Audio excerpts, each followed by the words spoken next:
Hello, and welcome to Relatively Weird, the podcast where a couple of cousins get together and talk about all things weird. I'm Kim. And I'm Jilli. Let's get into it. Okay, so today I'm going to go ahead and apologize for this story ahead of time. Oh, God. I thought this was going to be... I thought you said you had, like, a fun one. You said one of them is serious and the other one is fun. Well, you know what? Okay, so I did try to do some research into one that I thought was fun, but it really... Well, great. They're it both. Sucked. We're recording twice today and they're both sad. This one's... Yeah. And long. Sad and long. Well... Thanks for being here, guys. Jesus. I was excited. I was blindsided. Anyway, go on. Okay, I will say, we're not, if you're listening to a podcast like this, you expect to hear some terrible stuff.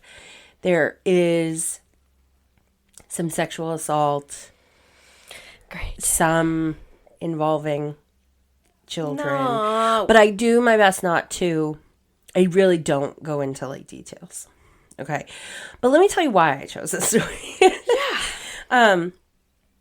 So you and I had originally talked about doing like an on location story in the Adirondacks. Yes. Because we were gonna be at my dad's house. And we we're like, oh, I'll do a story based in the Adirondacks. And I promise you that I tried to find like an Adirondack cryptid or like listen to this fun There's gotta be a million cryptids story. up there. There are not. Really? The only real mention is like maybe Sasquatch. Yeah, but that's in my own backyard. They don't have... I mean, if you think about it, literally. Saw one of those yesterday, so... Old news. Whatever. No, even the Bridgewater Triangle has puckwudgies or whatever they're called. But hang on. So, I might need a map. Anyway. So that's not why... Okay, so why I chose the story was because I wanted to find something based in the Adirondacks. Because we were going to be up there. Great. And do it. And I did my damnedest to get out of my true crime comfort zone, and You failed. Fine. Okay. So, anyway, Go on. I will preface this by just explaining to you about the Adirondack Park. Okay. Most of the story takes place here, not there. We're not in it. No, we're not. Some happens outside, but for the most part, it's centered in the Adirondack Park. Now, the Adirondack Park is 6.1 million acres. It is the largest park in the contiguous U.S., so obviously not including Alaska and Hawaii. It is 9,375 square miles. It consists of 2,800 lakes and ponds, 30,000 miles of rivers and streams. There are 46 high peaks, and it encompasses 105 towns and villages. Okay. The thing that kind of, not only its size, but what else sort of sets it apart is that 52% of it is actually privately owned. Oh. So 48% is state-owned and preserved. The rest is owned by, like, people and businesses and stuff. So that is to give you sort of a scope of the size of the area that this kind of has to deal with. Oh. So this is the story of Robert Garrow. He's not a good man. We will not like him, but he eventually gets taken care of. Okay. That's the good news. Yeah, there's one good thing that happens, I guess. So, Robert Garrow was born in Dannemora, New York, which looks to be, I looked on a map, and I'm pretty sure it's like as far north as you can get before you hit Canada. So it's like a straight shot up. There are going to be towns that you recognize quite well. Okay. Uh-oh. But I'm hoping because the towns are small, we'll keep it to ourselves. Or if we have a reaction, maybe we'll... She's telling me to not triangulate Don't tell people where my dad lives. Okay. All right. Okay. So, anyway, Robert Garrow was born in Dannemora, New York on March 4th, 1936. His father was Robert Omer Garrow, and his mom was Margaret Garrow. There were 6 kids total, but some places said that they gave the eldest son away right after he was born. And they used that phrasing, not like put up for adoption. So I don't know why. They don't, I mean, there's no other discussion of him. But weird, one of Robert's nieces actually goes on to commit the murder of a mentally disabled man in Texas in 1998. Oh. So the family tree is like, it's rough. It's not great. His parents were poor farmers, although someone did mention that his dad was a miner, so I'm not super sure, but they did. Minor. He was not a minor, he was a minor. Oh, right. He was not minor. Under 18. At one point he was. I'm sorry. Okay, go on. My blood sugar's low. Minor. Right. So, I'm not sure about that, but what I am sure of is that his father was an alcoholic and that both parents were very abusive. All of Robert's siblings confirm that. They would often use physical violence as punishment. So Robert's dad sent him to work at neighbors' farms, and when he was started at 7 years old, and his mother would keep any of the money that he earned. Yeah. Okay. Robert did farm work for other people until he was 15. And he wasn't spending any time with peers. He didn't have formal education. But he did have siblings. He did. Okay. But he was often left to his own devices. And during testimony much later, I apologize profusely. Uh-oh. He admitted to keeping himself entertained with the farm animals. No. And at some points, he actually used the milking machine on himself. I'd rather him do that than the alternative. I know. I'm just trying to avoid lactose from now on. Okay. Well. Because he probably wasn't the only person. Anyway. Okay, so things I are drink rough. coconut milk, so I don't know. Y'all were there. Your cow's milk. You eat cheese. Well, that's been cooked Okay, all right. and spoiled. Go on. Moving on, then. Moving on. Oh, no. I don't apologize for what I just said now. Now that you're going to make a joke like that. So things are not... You're already talking about paraphilias. He already. He has... Okay. Yep. So as Robert got older, he would actually fight back against his dad, often requiring police intervention. And at 15, he ended up going to prison on a farm. Oh, no. Prison farm.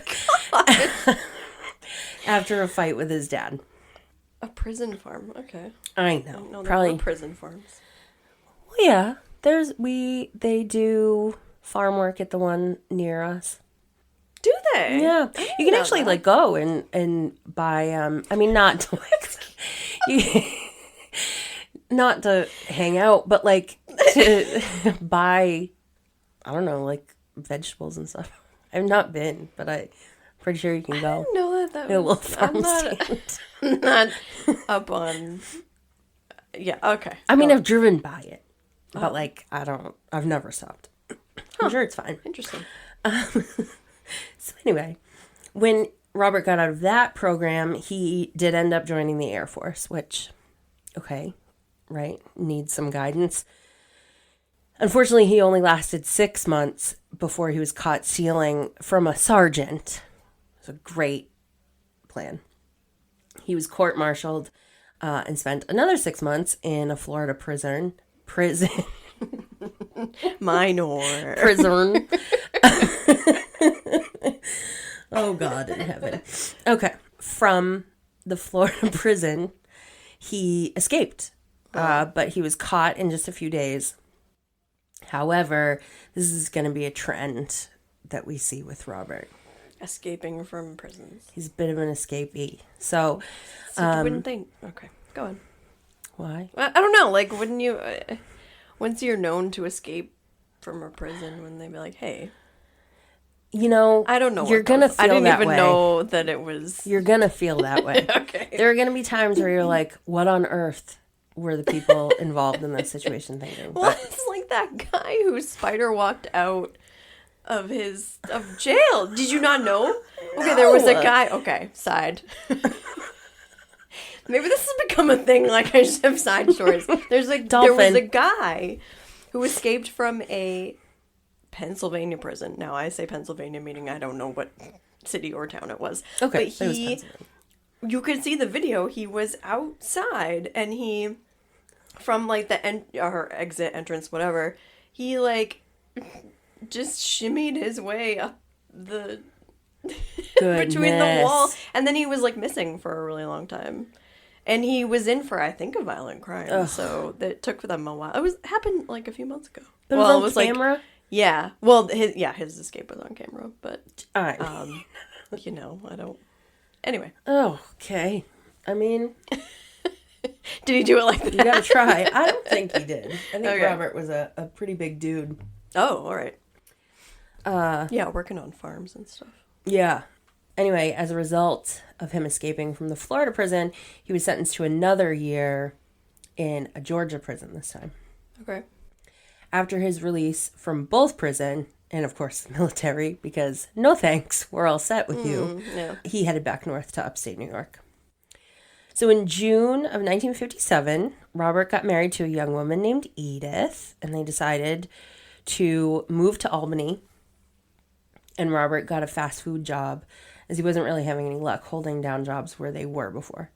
Which makes sense. You're going to go, Albany's the capital of the state. There's going to be a lot more job opportunities there. Yep. People probably don't know him or his family. And so I think he's more likely to get by there if he could just stop stealing. But he couldn't. So he stole from his fast food job. Was it from the manager? Like, he's just going to go all the way. The safe in the manager's office. I was going to say stole the keys to the freezer. So, unfortunately, this is kind of where Robert's foray into crime gets a little bit more serious. So, in 1961, Robert raped a teenage girl. He was quickly apprehended, though he resisted quite badly.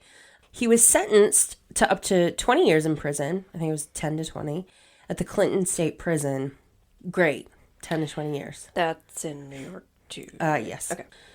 He served less than 8 years. And did he escape? No. Okay. No. More infuriatingly, the parole board felt that he had successfully been rehabilitated. So he was released in 1968. So he's been in jail 3 times before this? Yeah. And they didn't think that he was going to reoffend. Okay. Mm-hmm. All right. Mm-hmm. Mm-hmm. It gets better. AKA much worse.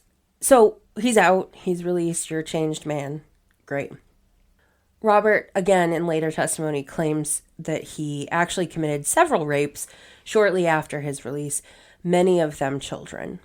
So, apparently the parole board got it wrong. Do we know how he had access to these children? So, in the crimes that he's going to go on to commit, he literally just happens upon people. Okay. Walking and around. You said it's in the 60s, so there's like less of a... That was in 1968. Okay. Yeah, but it's still in the time where it's like, oh, you guys can go to the corner store and get whatever by yourselves. Okay. Yes. And I mean, I guess Albany was a city, but I don't think, it still is. It hasn't changed. At one time. But yeah, even even cities at that point, I would think people would be comfortable. Okay. So that was 1968. He'd been released. In May of 1973, so 5 years later, Robert was living in Syracuse. He was working as a mechanic for a bakery. Right? I think they deliver their goods. Yeah. Business use. Oh, God. So he spotted two girls, ages 9 and 11, at an ice cream stand. He posed as a police officer with a fake badge, and he got them into his vehicle. I think he told them, there's a lost dog and I need your help looking for it. Okay. I mean, I'd probably go. Especially then, in 1973. I was listening to another podcast. Scared to Death, which is actually, I like it as well. They were just talking about authority figures and how if somebody has like a certain type of presence, we are, I was going to say bred, we're kind of trained to listen to that. Or at least, you know, it's like you want the least trouble as possible. So yeah, especially if you're a child, Yeah, you're gonna be definitely. like, "That's a fake badge." Like, you know, that's not a police car, Right, they would have no idea Yeah. what it even looks like. And I'm sure, you know, it didn't say what kind of vehicle he drove at that time. But yeah, I mean, you just go, oh, okay. Plus, oh, lost dog, cool. Yeah. Like, he got them into the vehicle. He drove them to a secluded spot. He then threatened them with a fake gun. I think they said it was like a pellet gun or a BB gun, one of the two, and sexually assaulted both of them. Thankfully, though, he let them both go. He was arrested for the assaults, but he ended up getting out on bail. Why? To which I ask, fucking what? So obviously they're different states. No. No, like he's gotten in trouble. Well, wait. So the last time he got in trouble, he was in New York. Yeah, the rape was in Albany, I believe.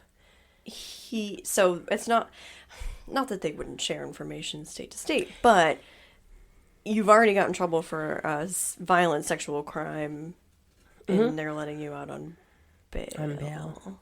Was he just? Do we know if he was like seemingly a nice guy? Well, he resisted the police, so I suppose not really. Right. So I'm just trying to put my head In what world? in the space of whoever made that decision to be like, it's fine. And You're okay to be out what there. on earth would, even if you were gonna set bail for this guy, what was it that he could afford as the mechanic at a bakery? Yeah. That he could afford to pay it, or whoever. I don't know. We will see his family gets involved later on, a couple of different members of his family in a supportive manner. And so I don't know. I mean, maybe he got help from there. Yeah, I just... so, as a person who does know more about true crime than I do... Yes. You know, they'll set bail... If it's people like us, it could be like... I don't know, you could be like, $1 million. You're not going to be able to pay it. Like, Oh, yes. Right. but, like, when someone sets bail, like, is there a way that is... Do you have to set a bail? Like, can you be like, there's no bail for you? Because I don't even believe...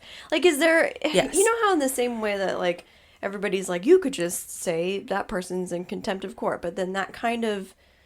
There's consequences to that. Like, there's consequences to being like, if someone's in contempt of court, that means that sometimes the whole trial gets all messed up and they could use that against you later and whatever. Is it the same way where, like, okay, I'll set you your bail so we can avoid sticky legal situations? So yes, they can say there's absolutely no way you're getting out. I don't want to even risk you coming up with collateral for this.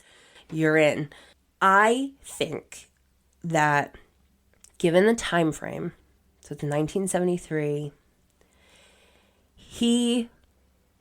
again, I didn't give details Okay. about what actually happened. And it's also not super clear because we're only really getting it from him. Yeah.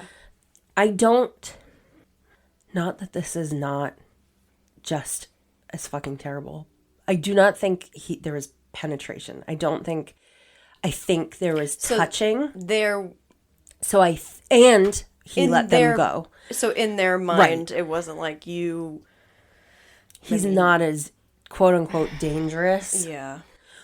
And today, right? No. And absolutely, I think today in the world that we live in, I say this. I hope it's true. I hope that bail would be probably to the point, to state, right? But I think maybe at the time they kind of had to say, because you do sort of like sentencing, bail seems to go on precedence. I just wonder, like, can you just not? Like, just keep him in there. I know.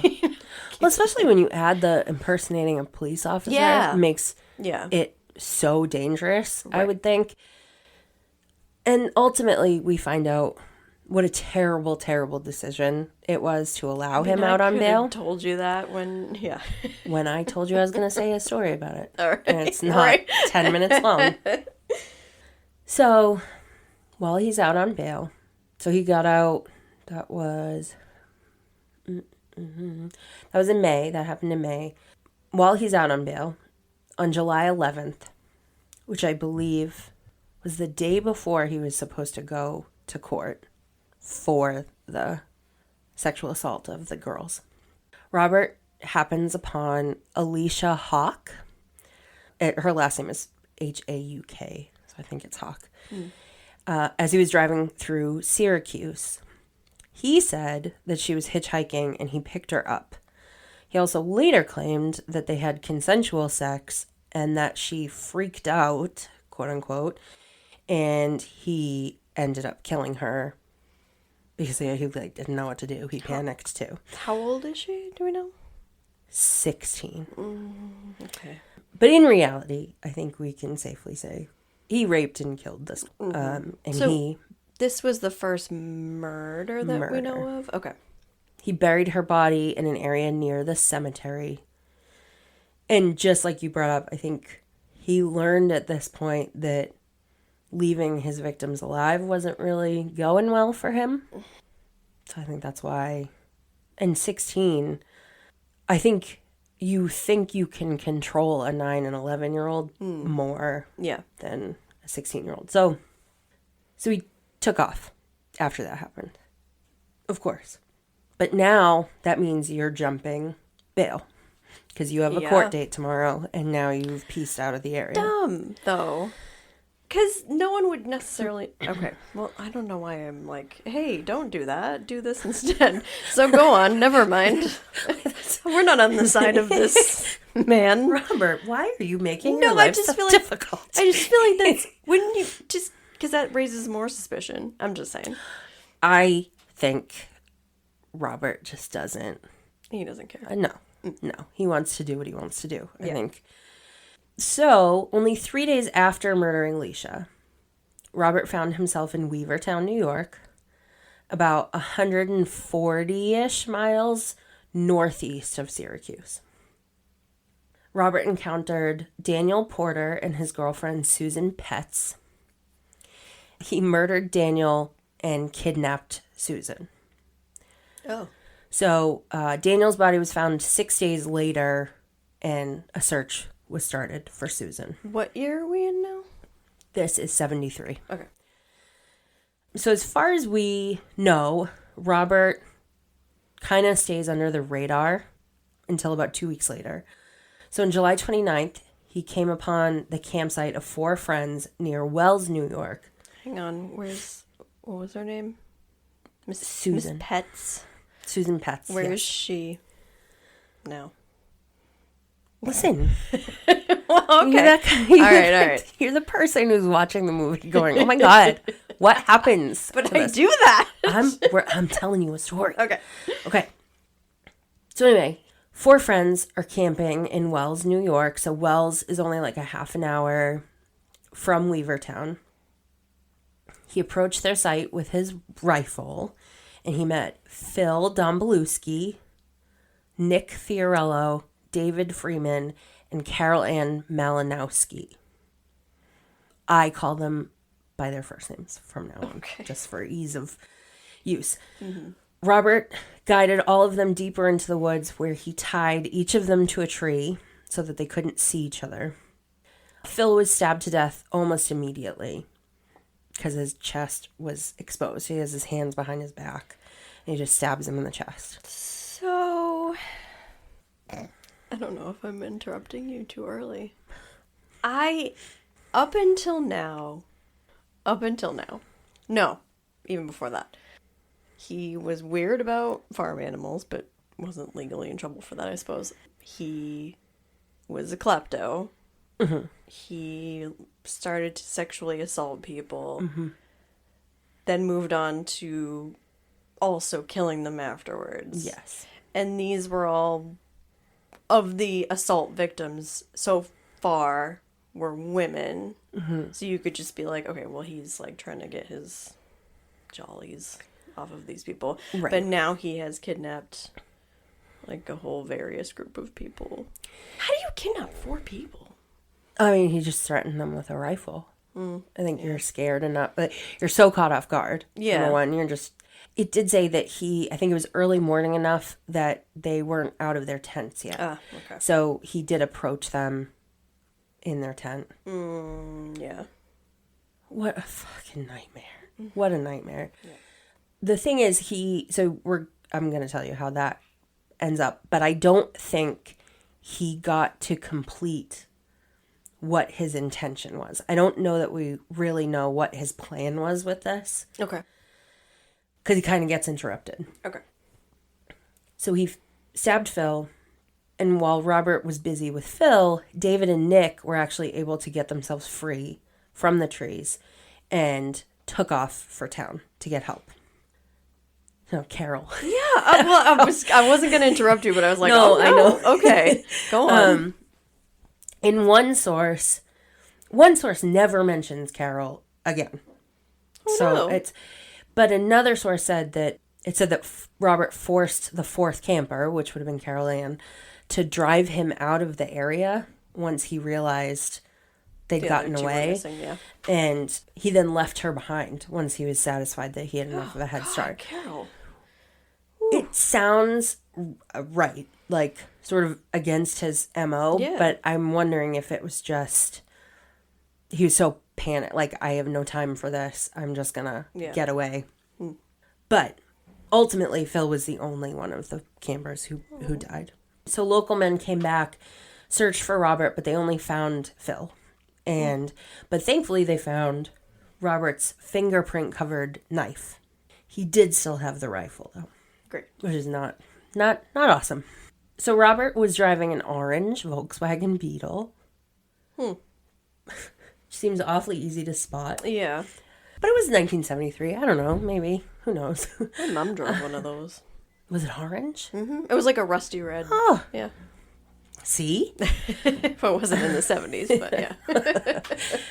But he did stick to dirt roads to try to avoid detection. Ew. Which, in that area, as we know, there are options when it comes. It's not like you're stuck using paved roads everywhere.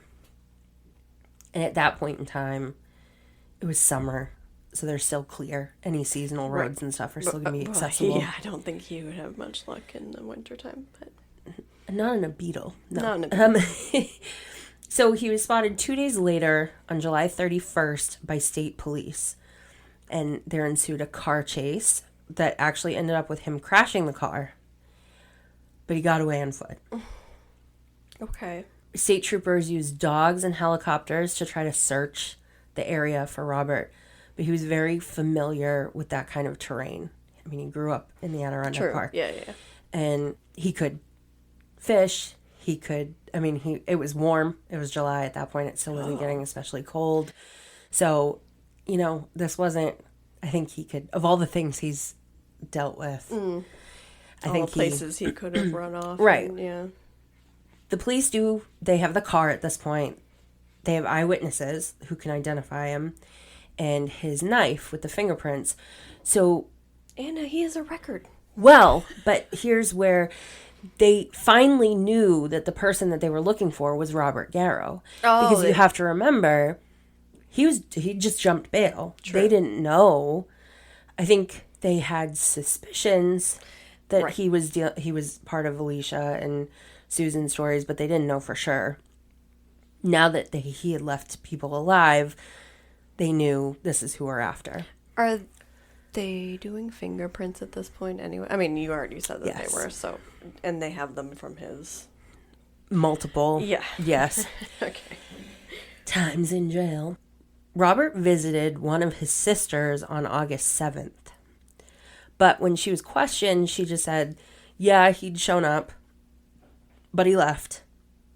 And I have no idea where he went. He didn't tell me where he's going to go. Did she know he was, like, running from the law? Can she get in trouble? I thought about that. I was wondering that. And... Because wouldn't they have been like, hey, you're his family, have you So, seen him? she definitely knew he was running from the law, as you'll find out in a second. Whether or not she knew he was at fault for it, that he was actually... Listen, Jillian, think of all the stories you... No, my brother would never. No, my husband would never. Did, though. I know. Like, it's not even like the... like, you know what? You know what? Knowing people... Like, yes, if someone was like, your husband did this, I'd be like, that's impossible. Because that's not what happened. But he's literally been in jail 3 or 4 times at this point? Okay. I know. All right. I mean, I'm not saying that. Maybe she did think he did it, and she still chose to cover for him. I don't know. But... Okay. The police didn't believe that she didn't know. No, of course so not. they I set don't up, know where he went. He didn't tell me. They set up officers to watch her home, and on August 10th, they witnessed Robert's nephew walking into the woods behind the house with food. Of course. They followed him, and sure enough, there was Robert. He tried to take off again, but police shot him in the back. Ooh. The manhunt was over. Oh, he lived. Sorry. It's not over yet. The manhunt was over, but it had lasted 11 days, and Robert had actually traveled 60 miles. Wow. Yeah. So Robert's finally in police custody. I think he gets assigned lawyers. He's had enough experience with them, but I don't think he had, like, At this his point, lawyers. like, just get your own. Yeah, keep him on retainer. So at first he wasn't very cooperative or forthcoming with his lawyers. His lawyers were named Francis Belge and Frank Armani. Frank and Frank. Yes. I don't know why I said it that way. Armani, maybe. I don't know. Anyway, they convinced him to open up in the hopes that he would tell them something that they could use to maybe negotiate a plea deal. Anyway. Okay. They have a job to do. I have to keep saying, okay, that's probably getting very annoying, but I can't, there's too much judgment is in my mind, and it's not helping the story. So, continue. It's fine. So he finally gives them the details on what actually happened to Alicia and Susan. Wait, that was, hold on, go back. Alicia and Susan. Alicia was Syracuse. Okay. The 16-year-old girl. Yep. Susan was Daniel Porter's girlfriend that he took with him. Right, that lady. Okay. Because as you notice, when he got to Wells, to the campsite, there was no Susan. Yes, okay. Oh, okay. Just so many things have happened. I don't remember who's where. I know. That's why I tried to use first names, because I felt like they were more well, yes. She completely, yes. Oh. Well, no, I didn't. I was like, where'd you put her?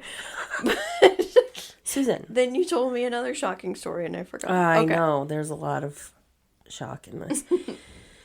So I mentioned Alicia. We knew what happened to Alicia earlier, but Susan I hadn't gotten to yet. So after murdering Daniel, Robert kidnapped Susan and sexually assaulted her over the course of 4 days. Kept her with him as he traveled.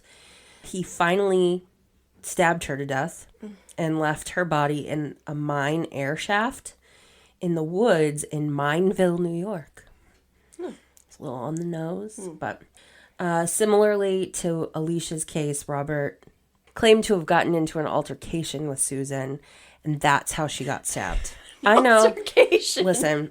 Let me just stab you without any fuss, lady. So even, I mean, God. everything you'll see, he admits to everything, but with a twist. Like it was everybody's fault but his. Yeah, she made obviously. me do it. He wasn't just fucking done with her, and I know. So right. again, I think we can safely assume that is not true, and he just didn't want her around anymore. So Robert provided details on where to find the bodies of both women, and to make sure that they could believe him, they went looking. The attorneys went looking. They successfully... The attorneys did? I thought you were going to Yes. say the police did. Like, No. Uh-oh. Yeah. Ew. That's beyond my job scope. I can't. Listen, it gets controversial. They did find both. And so Francis Belge found Alicia. Both Frank and Francis found Susan. Okay. This is important because much later on, some potential legal consequences come up for Francis. Okay. And I'm just kind of explaining why just him. So they both find Susan. Francis finds Alicia's body. They photographed the remains, but didn't tell anybody about it because they felt strongly that doing so would breach attorney-client privilege. That's okay. Okay.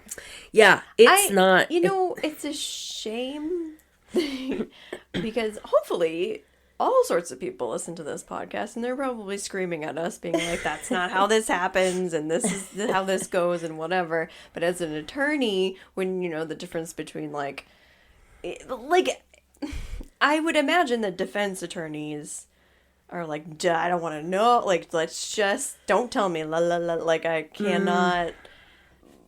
So, because I don't want to. Because now you are part of the crime. So I think mostly why attorneys don't want you to tell them something that you're not going to admit to on the stand is because that leads to a potential lying under oath. Yeah. Right? Right.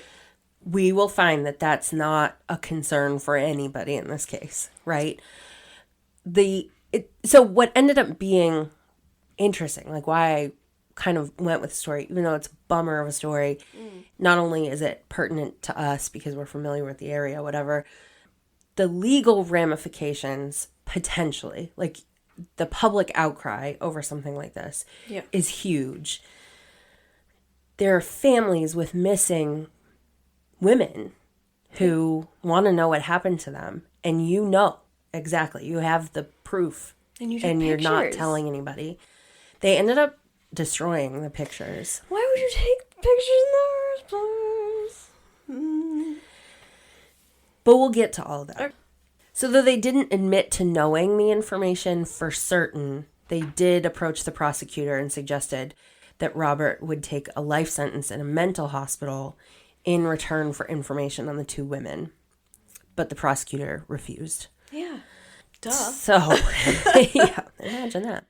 So Robert ended up going to trial on June 10th, 1974. He pled not guilty by reason of insanity. And this is where all of that, like, we don't have to worry about lying under oath because Robert took the stand in his own defense, and he was generally pretty candid. Yeah. But at some points, he would say stuff like, this guy got killed. Right. Or, I guess I stabbed her. And he would say things like, they told me that blah, blah, blah. Like, so he was trying to take away some of the ownness of it. Yeah. But he admitted that he did all of this stuff. On the stand is where he ended up disclosing how much he had already told his attorneys. And that they had known about Alicia and Susan for months. But they asked him that. So on the stand at one point they said, what did you tell me about blah, and then blah, blah. The attorneys also have to tell the prosecutors everything that they know. I thought that was a thing. Like, Vice you versa. have to... prosecutors have to tell the defense. So they don't have to share information like... No. Okay. Huh. All right. Like, I'm going to confirm that before we publish this, but I'm pretty certain prosecutors have to divulge all of their evidence. Defense does not. Okay. Don't ask me why. I don't know. Huh. Yeah. I suppose if you're the one doing the accusing, you have to let them know what they're Give them defending an opportunity. theirself Yes. from, I guess. Okay. Yeah, sure. Robert ended up admitting to 7 rapes and 4 murders. And his attorneys didn't stop him because they were hoping it would make him look insane to the jury. Makes you look like something. Right. The trial ended on June 27th of 1974. It only took the jury 2 hours to find him guilty of murder in the first degree. 2 hours to be like, how many people do we have to go through? He was sentenced to 25 years to life and was sent back to Clinton prison, which was where he went for the first rape, quote unquote, first. Okay. So Robert attempted to sue the state of New York for $10 million. Oh my Lord, for why? For police brutality while in prison, and a claim that the shooting at the end of the manhunt Oh right, I forgot he got shot. had left him paralyzed. Did it? Sure didn't. So he had spent every day of the trial in a wheelchair, despite several doctors insisting that there was no way the gunshot wound had paralyzed him. It seems like the state tried to sort of get the lawsuit off their plate and appease him a bit by moving him to a lower security facility in Fishkill, New York. Oh, he's a flight risk. Into a building that was meant for elderly or handicapped prisoners. So this happened in September of 1978. Just an important little tidbit that probably should have been taken into account at the time was that 32 prisoners had escaped from Fishkill Correctional Facility. So, Wait, in 5 years, between 1973 and 1978. wait, hold on. Yeah. Back up. Yes. This So that was a bad choice. Because on September 8th, now he's moved in September to this place. On September 8th. So couldn't have been more than a week. Oh, yeah, yeah. After getting a gun smuggled in by his 18-year-old son. I forgot he had kids. Yeah, that's rough. He escaped again. With a gun now. They didn't realize he was gone until the next morning. No. They immediately figured out he must have headed right back to the Adirondacks. That's what they said to themselves. Like, that's where he's comfortable. That's where he's successful. He's on foot, right? They don't know. Well, that's there true. could have been We a don't car know. waiting. They don't know. So that's what they thought. But he was literally a couple of football fields away from the prison, chilling in a hole that he had found. Where they Just least watching. expect. Just watching what's going on. And he stayed that way for 3 days. They didn't check around the premises. So they did. But they missed him. I'm so it is not a story that is not serious. It's just the ridiculous. Oh, it's shockingly ridiculous. Multiple people now. Like, this is a whole. He's gone through so many trials with multiple police force, whatever departments. Yes. For them to be like, it's fine, you guys. It's just. We We don't want to potentially pay him $10 million. Although, I can't imagine that was even a risk. Oh, so hold on. Maybe I'm missing something. You said to appease him. Yeah. They were like, we'll lower the security. Yeah. But how was that? Like, So bear in mind, part of the lawsuit was due to police brutality in prison. okay, so there's like less. So I think they were trying to get him away from those correctional officers. Possibly.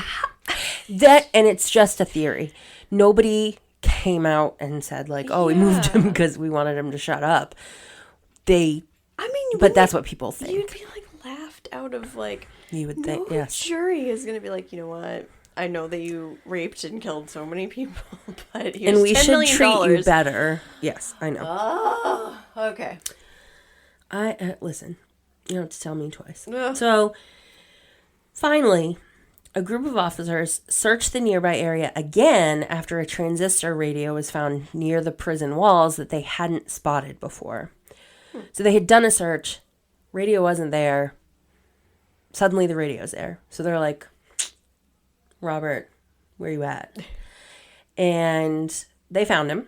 He shot one of the officers. Oh, right, because he had a gun. He has a gun. That's right. But the shots were answered, and Robert was hit and killed instantly. Damn it. I only say damn it because it's like, no, you don't deserve to go that To die quickly. instantly. And I sort of think that he probably was fine with that being a potential outcome. Yeah. You didn't have to face any... I mean, okay, killed instantly. You didn't have to face anything. Right. You were in a minimum security prison. So Jeepers. The Poughkeepsie Journal reported on Robert's death saying, quote, he was a malignant cancer on the society that fostered him, less than useless to the human race. That's saying something. And despite Francis Belge being indicted for violating 2 state public health laws by not reporting that he found the bodies of Alicia and Susan. Right. I didn't even think... I was so focused on, like, the murder part. I didn't think about I found human remains and I didn't even just say left anything. them there. Yeah. So the court knew, oh, yeah, my attorneys know that I killed these people, but they didn't necessarily know that they had seen the bodies? Because you said Francis prosecutor got in trouble. Knew. Okay, so going into the case, the prosecutor knew that Robert had the information. Right. And was possibly willing to share it. Okay.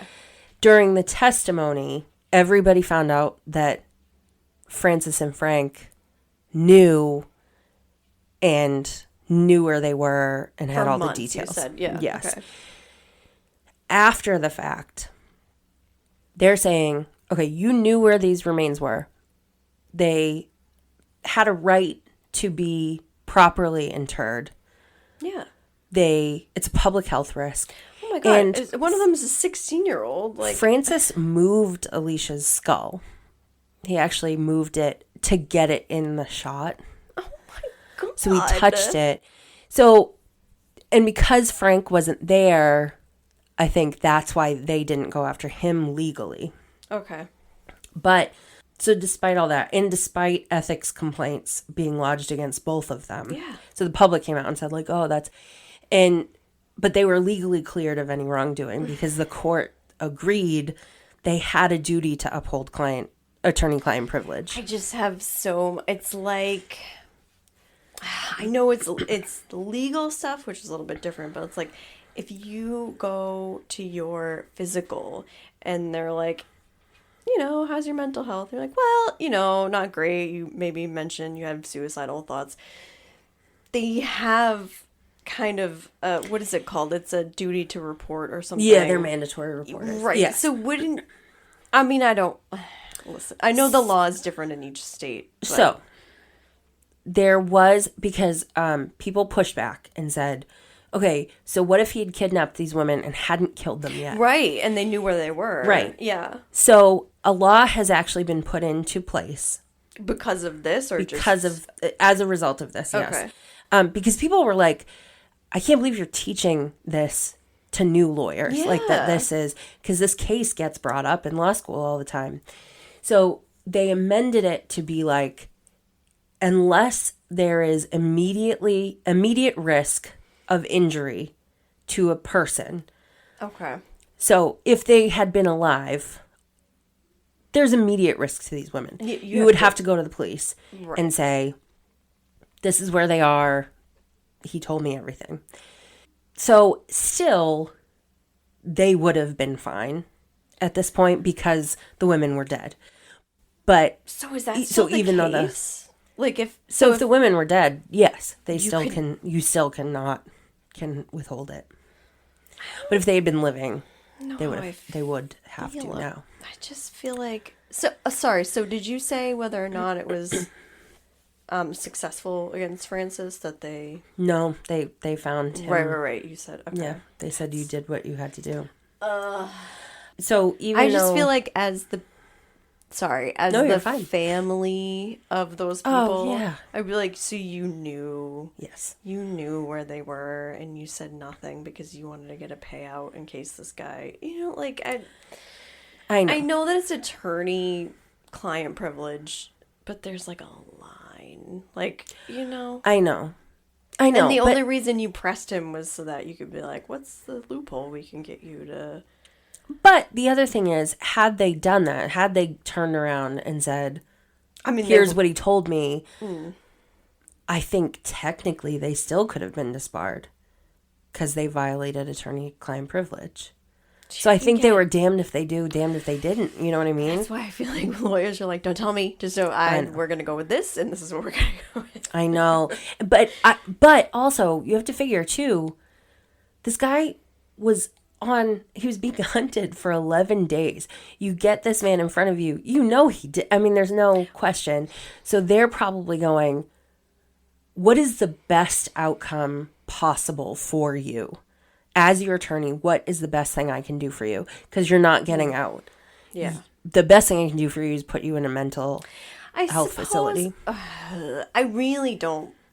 I'm not comfortable with that at all. Just thinking about how the families would feel.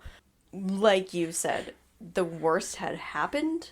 Right. So the things you are doing are not reporting when you've seen a dead body, because that's like a health risk, I suppose. And also that you're not allowing closure to the families, which I suppose is not illegal in itself. I mean, it's just sad. So what I will say, and again, being a defense attorney must be it's gotta be hell. Horrible. So the attorneys brought up the women in questioning him. Okay, yeah. At that point, once it's brought up in trial, that privilege is now out the window. Okay, yeah. So I think once the conversation came up in trial, now they could go, this is where it is. So I think like they maybe were hanging on to the fact that, like, we're gonna tell them. They're gonna find out one way or the other, but I know it's shitty. There's no. I think they were kind of stuck between. They're stuck defending this absolute trash bag of a human being. I mean, he's just. Can you be like, no? No, I don't. I don't know. I've always kind of wondered that. I don't know. That's a question for attorneys. I think it would be interesting to find that out because find somebody who does trials. I think if you could, though, it's so hard because if you are forced to defend somebody, you don't. Are you forced? I don't know. Probably. I would imagine if you're like, look, you're a defense attorney, you're gonna have a lot of people that force somebody. They're not gonna do if they think this guy's a piece of shit. They're not gonna do. Maybe they're due diligent. I don't know. We're talking out of we don't. We have no idea. We don't. I have no idea because it's a question. I mean, of course, and all the gajillion true crime cases I've listened to. That's a question that you think like. Who on earth would defend this person? Yeah. And that, I don't know. So there has to be some sort of duty to do it. But, so even though they were legally cleared, publicly was a different story, obviously. So you might as well, get your license in a different state. Just right. And Francis Belge actually did do that. He left New York and his practice, and he just went to Florida. Frank Armani lost his practice altogether. He ended up having to shut it down for a long time. Because of this? Yeah. And he wasn't getting cases. Yeah. But he was able to get it back up and running, but many years later, and he has since died from a heart attack. So Robert Garrow is dead, died, running. And, you know, unfortunately, I do have to say, I feel like this is a weird thing to say, but I have to say that all those stats I gave you at the beginning about the Adirondack Park, the size of it, the untouched areas of it, I was sort of surprised that there were not more cases as I was looking for stuff to focus on in this area. There's a lot of not people there, though. I know. I know. It's mostly animals. Well, right. And I suppose if it's, you know, he was a spree killer, he was a serial rapist. Yeah, you have to go where the people are to commit those types of crimes, I suppose. But, so, you know, it's, I'm glad nothing like this has happened sort of since. I know I gave you there shit in the beginning. I'm sorry. You should have seen the look that she gave. I was like, oh shit, she's mad at me. Okay. No, true crime is hard. Yeah. That's why I think you and I like to take topics and intersperse them with ones that are a little more whimsical. Well, right. And it's even like the missing persons one. You're like, I'm gonna end this by saying to myself that he walked off into the woods and lived a happy hermit life. Because you don't know for sure. Right. And like even in both of our stories, which I imagine this will come out after both of our missing people stories. Yeah, I want to keep it away from the other heavy ones. So yeah. So it just, with those, like you had said, it's like, we don't know. Maybe it was just like a freak accident kind of thing. And, you know, freak accidents happen, but like with, this is like, just, you know, you and I listen to a lot of true crime. You listen more than I do. But, like, sometimes you're just smacking your forehead being like, why? Yes. This is, like, the millionth time this person is... Yeah. Why are you doing this? Right. Like, we almost... The justice system almost facilitated this man just there was no lasting consequences for the stuff that he did. And imagine, like... Oh, my God, if you were the parents of... the two the ones at the ice cream stand, like the rage you would feel knowing, like, nope, he's on bail. Oh, yeah, he's done that before. And you know what? And the families of Susan and Alicia, imagine you hear in the press, and maybe I don't know if it went public. He was on his way. The one that the 16-year-old. Yeah, he was on his way to like, do court shit for that. Yeah, like, he was gonna hopefully go to jail for the two girls and happen upon Alicia, but you think about this utter piece of trash had the gall to try to sue the state of New York for $10 million. If anybody should have done it, it should have been the two women who said, you let a rapist out. Right. He didn't get away from you. You let him out on bail. Yeah. You let him go for good behavior on parole. Yeah, would you say 8 years or something? Yeah. Then he raped somebody on parole. Right. Then what in what world? So to hear this man, Robert, if nothing else, has all the audacity in the world. Yeah. He thought, thankfully he's no longer with us. He just took what he wanted. And it was never his fault.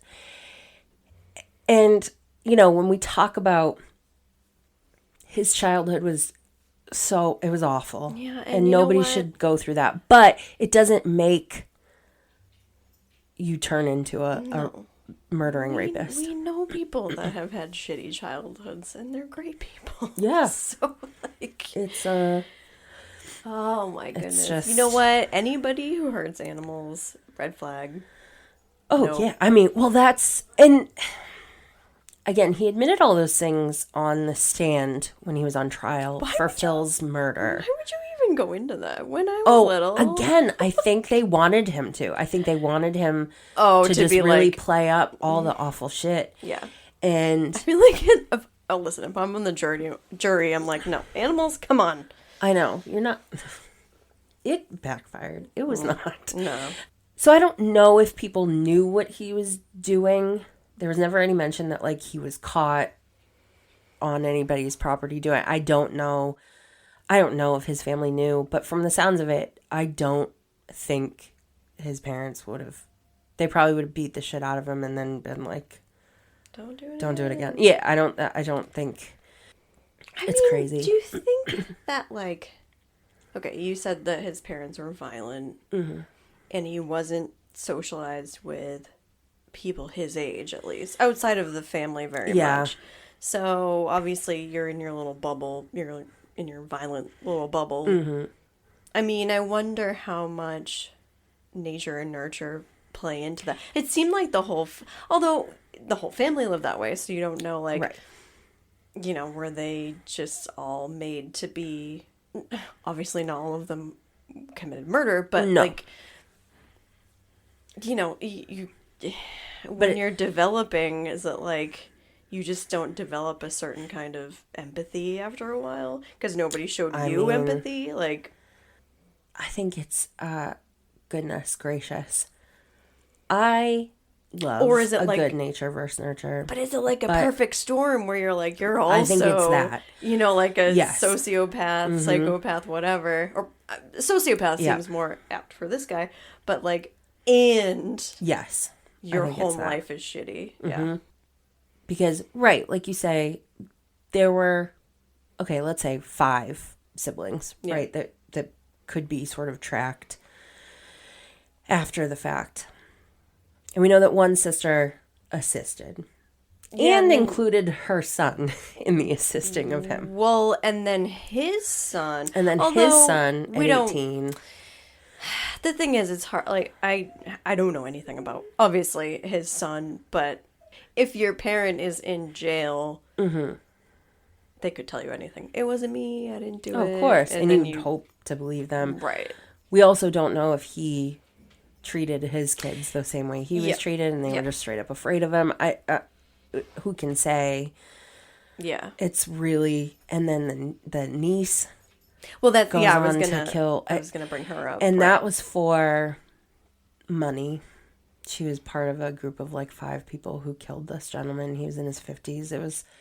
Sounded really, really freaking sad. And she was the kid of a different sibling. His oldest sister's youngest daughter. Oh, so she was like a great... No, Robert's sister's kid. Okay. Yes. Yeah. Do they still live around there? Do we know? We don't know, like, what happened to the families, really. No, I don't. No, I don't know what happened to his son because figure he was 18 in 1978.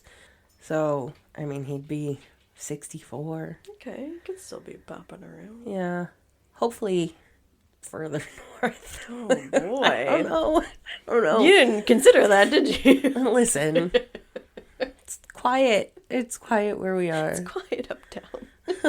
God. But yeah, so that is...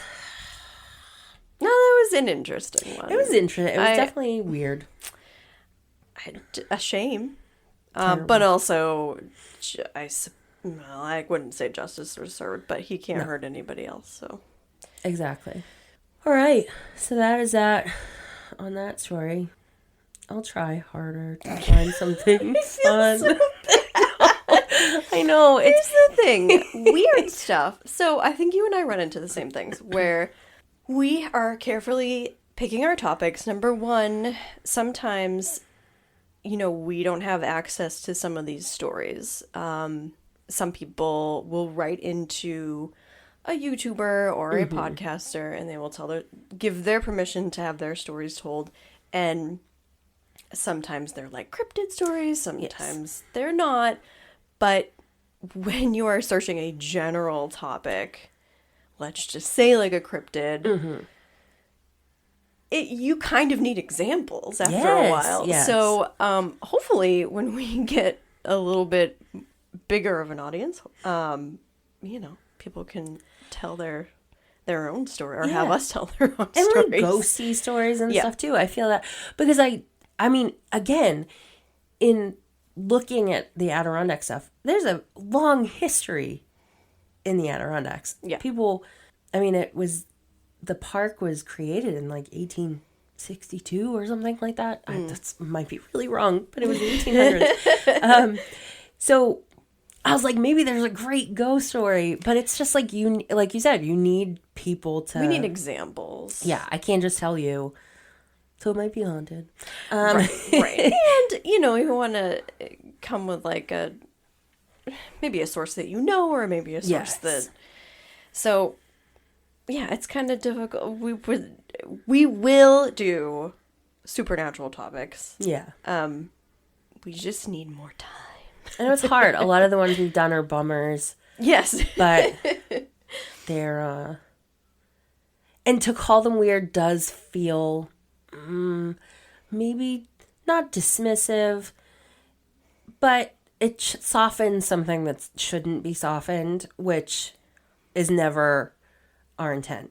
We know how grave this stuff is and how awful it is, and I don't know. Weird that you would let a multi-person murderer go on the state behaved weirdly. Jeepers. His siblings behaved weirdly. Yeah. I mean, young Robert certainly behaved weirdly. But, yeah. Perfect segue. Because, please hold, I haven't memorized it yet. So we want to thank you for listening to Relatively Weird. And if you like what you hear, and what you may potentially hear in the future, make sure to leave us a review and follow us on your podcast player of choice. You can also find us at Relatively Weird the Pod on Instagram. And if you have any stories you'd like us to talk about, send us an email at relativelyweirdthepod@gmail.com. And we'll see you next time. Toodles.